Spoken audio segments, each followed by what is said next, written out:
191 дорожно-транспортное происшествие, 70 погибших, и это только с начала года. Сотрудники ГИБДД отмечают, большинство аварий происходит в ночное время суток.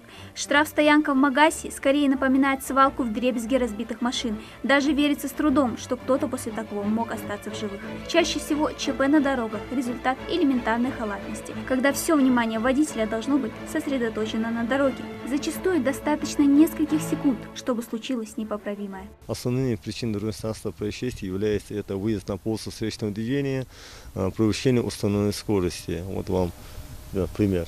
Да, водитель выехал на полосу встречного движения, превысил установленной скорости и получил телесные повреждения с летальным исходом.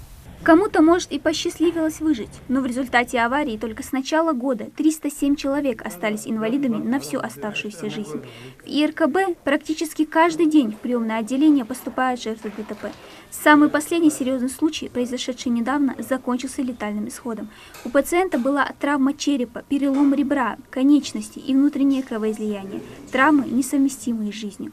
Врачи сделали все возможное, но проиграли в неравной схватке со смертью. Еще один пациент, который попал сюда после очередной аварии, можно сказать, легко отделался. Пациент Султыги, 89-го года рождения, 27 лет, поступил после дорожно-транспортного происшествия с повреждением, в общем, грудного отдела позвоночника, с переломом компрессионно-оскольчатым, взрывным, нестабильным переломом второго поясничного позвонка с давлением корешков спинного мозга.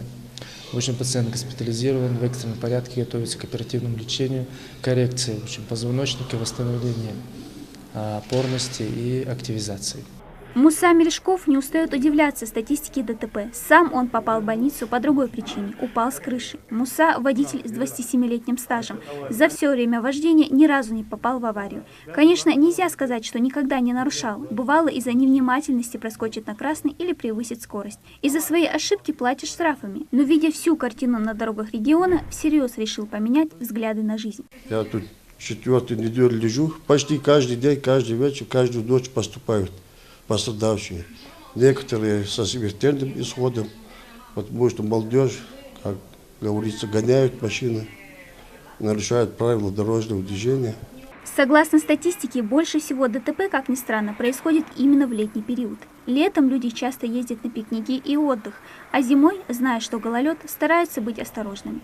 Редко, но бывает, что для медиков наступают и спокойные дни. В зависимости от поступления больных, которые поступают из-под ДТП, в последнее время мы отмечаем все-таки статистику на снижение количества поступающих людей. Мы все знаем, да, ГИБДД работает, там устанавливается видеонаблюдение, видеорегистрация, стоят посты, вот, и, скажем, штрафы стали более, скажем так, вот, большими, чем они были раньше. Это людей стимулирует к тому, чтобы не нарушать правила дорожного движения. По сравнению с прошлым годом число ДТП возросло на 26%, и это не могло остаться незамеченным ни обществом, ни властью. На днях проблема обсуждалась главой республики на встрече с Советом Тейпов и религиозными деятелями.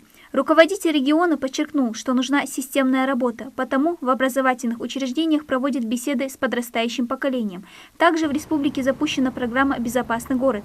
В течение года в разных городах и районах региона установят 57 видео и фотофиксаторов. В Магасе, к примеру, уже установили 39 камер и 1 терминал видеонаблюдения. До 2022 года собираются установить около 500 камер и 10 терминалов. Но ни камеры видеонаблюдения, ни беседы не имеют такого эффекта, как наставления старших.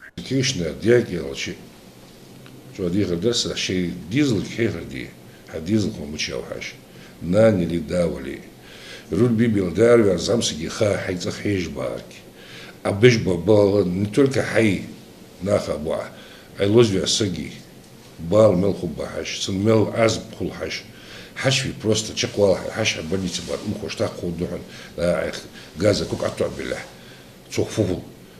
Адлу хандио 60 километров, алдем волну, куала 60 километров. Так, сокол косло, сочку куддаха, авария, шамкули, вода куддаха, тиравян, вода куддаха, дядялч. Дана Плиева, Рамзан Мержоев, Новости 24.